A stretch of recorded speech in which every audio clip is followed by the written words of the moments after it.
Philosophe Jacques Lacan. Une conception religieuse de la conscience.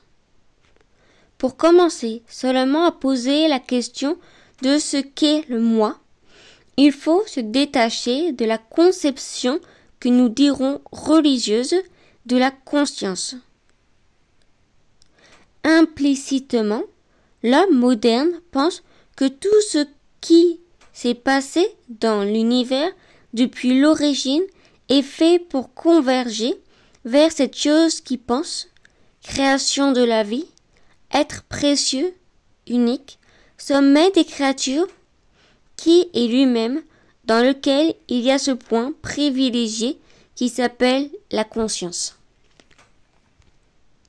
Cette perspective conduit à un anthropomorphisme si délirant qu'il faut commencer à s'en dessiller les yeux pour s'apercevoir de quelle espèce d'illusion on est victime. C'est nouveau dans l'humanité, cette niaiserie de l'éthisme scientiste.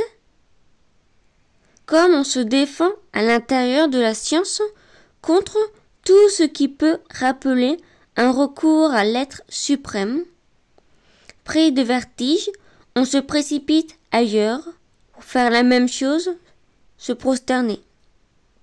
Là, il n'y a plus rien à comprendre, tout est expliqué. Il faut que la conscience apparaisse, le monde, l'histoire convergeant vers cette merveille qu'est l'homme contemporain, vous, moi, qui courons à travers les rues.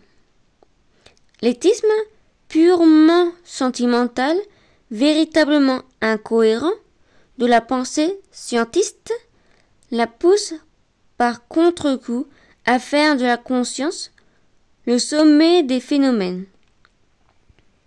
Fin du texte, une conception religieuse de la conscience. Jacques Lacan, 1954, Le séminaire, livre 2, Le moi dans la théorie de Freud et dans la technique de la psychanalyse. J'espère sincèrement que vous avez aimé écouter cet audio.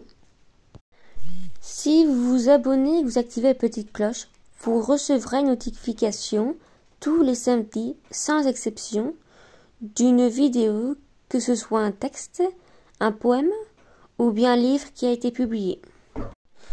Vous pouvez aussi dans les commentaires me dire ce que vous aimeriez que je lise, que ce soit un livre, un poème, sur les religions, tout.